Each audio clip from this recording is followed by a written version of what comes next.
ধ্বংসস্তূপে পরিণত হওয়া বাড়িঘরেই চলছিল গাজাবাসীর সংসার। পবিত্র রমজানের ইবাদত, আচার, আনুষ্ঠানিকতা, জঞ্জালের মাঝেই সেহরি ইফতার। তবে মাত্র কয়েক সপ্তাহ এই স্বস্তি স্থায়ী হলো। আবারও জোরদার হয়েছে আগ্রাসন। বিমান হামলার পাশাপাশি ইসরায়েলি বাহিনীর স্থল অভিযানে দিশেহারা গাজাবাসী। আরও একবার অনিশ্চিত যাত্রা, বাক্স প্যাট্রা নিয়ে নিরাপদ আশ্রয়ের খোঁজে ছুটে চলা। বাতাস থেকে লাশের গন্ধ সরে না যেতেই গাজায় আবারও মৃত্যু হলো 4 শতাধিক ফিলিস্তিনির। মঙ্গলবার যুদ্ধবিরতি ভেস্তে দিয়ে সেহরির সময়ে উপত্যকাটিতে নজিরবিহীন হামলা চালিয়েছে ইসরায়েল। নিহতদের বেশিরভাগই শিশু ও নারী। উত্তর ও দক্ষিণ গাজা দ্রুত খালি করতে বিমান থেকে লিফলেট ফেলেছে ইসরায়েল। প্রাণ ভয়ে যে যেভাবে পারছেন নিরাপদ আশ্রয়ের উদ্দেশ্যে ছুটে চলেছেন হাজারো ফিলিস্তিনি। নতুন হামলা গাজাবাসীর মাঝে ছড়িয়েছে আতঙ্ক। দুহাত তুলে বিচার চাইছেন সৃষ্টিকর্তার কাছে। আমরা কেবলই এক জায়গায় একটু থিতু হয়েছিলাম, নিজেদের নিরাপদ মনে করছিলাম। এক রাতেই আবার সবকিছু লন্ডভন্ড হয়ে গেল। আবারও ইসরায়েলি হামলা থেকে বাঁচতে বাড়ি ছেড়ে পালাতে হচ্ছে। এই রমজান মাসে আল্লাহ আমাদের কেমন পরীক্ষা নিচ্ছেন। আর কতদিন আমাদের এভাবে কাটবে? এই নিয়ে 10 বার নিজ বাড়ি ছেড়ে পালিয়ে যাচ্ছি।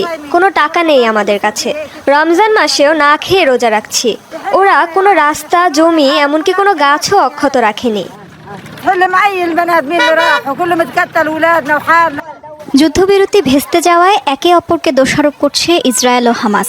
ইসরায়েলের বরাবরের সাফাই, হামাসকে সমূলে ধ্বংস করতে হামলা চালিয়েছে তারা। শেষ রাতে ঘুমন্ত গাজায় হামলা করে ইসরায়েলিরা। যুদ্ধবিরতি চলায় মানুষের মাঝে কিছুটা হলেও শান্তি এসেছিল, রক্তপাত থেমেছিল, কিন্তু ঘুরে ফিরে আবারও আতঙ্ক, রক্তপাত দেখতে হচ্ছে গাজাবাসীকে।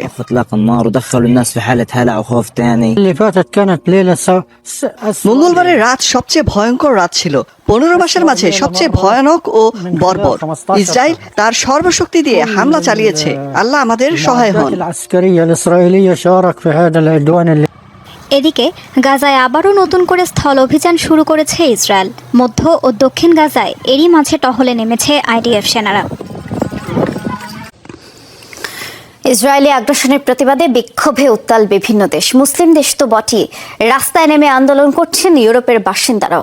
যুক্তরাষ্ট্রেও প্রতিবাদের সরব ফিলিস্তিনপন্থীরা। দেয়া হচ্ছে ইসরায়েলকে বর্জনের ডাক।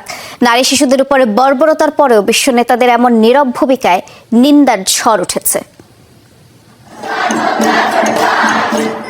নিউ ইয়র্কে প্রেসিডেন্ট ডোনাল্ড ট্রাম্পের ওয়াল স্ট্রিট ভবনের সামনে এই জমায়েত। যুদ্ধবিরতি চুক্তির তোয়াক্কা না করেই ইসরায়েলের নৃশংস হামলায় ক্ষুব্ধ এই বিক্ষোভকারীরা। অনেক ইহুদিও যোগ দিয়েছেন কর্মসূচিতে, দাবি জানাচ্ছেন আগ্রাসন বন্ধের।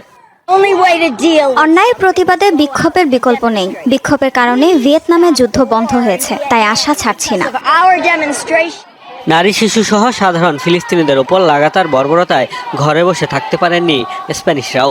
রাজধানী মাদ্রিদে অসহায় গাজাবাসীর সমর্থনে করেছেন র্যালি।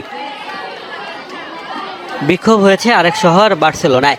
ইসরায়েল ও যুক্তরাষ্ট্র বিরোধী স্লোগানে উত্তাল মূল সড়কগুলো। দেয়া হয় ইসরায়েলকে বয়কটের ডাক। বিশ্ব নেতাদের নীরব ভূমিকায় ক্ষুব্ধ মানুষ। কেউই ইসরায়েলকে বিশ্বাস করে না। তারা কখনোই কোনো চুক্তিকে সম্মান করে না। যুক্তরাষ্ট্রের সন্তান হচ্ছে ইসরায়েল, কাজেই তাদের মধ্যে কোনো পার্থক্য নেই। কিন্তু ইউরোপের নীরব ভূমিকায় অবাক। ইসরায়েলি আগ্রাসনের প্রতিবাদে বিক্ষোভ হয়েছে লিবিয়ায়। অবিলম্বে ফিলিস্তিনিদের ওপর হামলা বন্ধের দাবি জানান আন্দোলনকারীরা। টিউনিসিয়ার রাজধানীতেও ফিলিস্তিনি পতাকা, ঐতিহ্যবাহী কেফিয়া নিয়ে সড়কে নামেন হাজার হাজার মানুষ। ইসরায়েলকে অকুণ্ঠ সমর্থন দেওয়া ডোনাল্ড ট্রাম্পকে ভার আখ্যা দেন ক্ষুব্ধ জনতা। মুসলিম ভাইদের পাশে দাঁড়াতেই রাস্তায় বের হয়েছি। আল্লাহ যেন গাজাবাসীর সংগ্রামকে সহজ করেন, তাদের প্রতিরোধকে সহজ করেন, বিজয়কে ত্বরান্বিত করেন। গাজায় যা হচ্ছে তা হৃদয় বিদারক।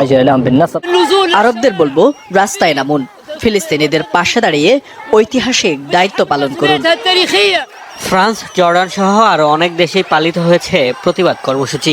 এর আগে গাজায় বর্বরতম হামলা শুরুর পরই বিশ্বব্যাপী বিক্ষোভের আহ্বান জানায় ফিলিস্তিনের স্বাধীনতাকামী সংগঠন হামাস। মোস্তফা মাহমুদ, যমুনা নিউজ।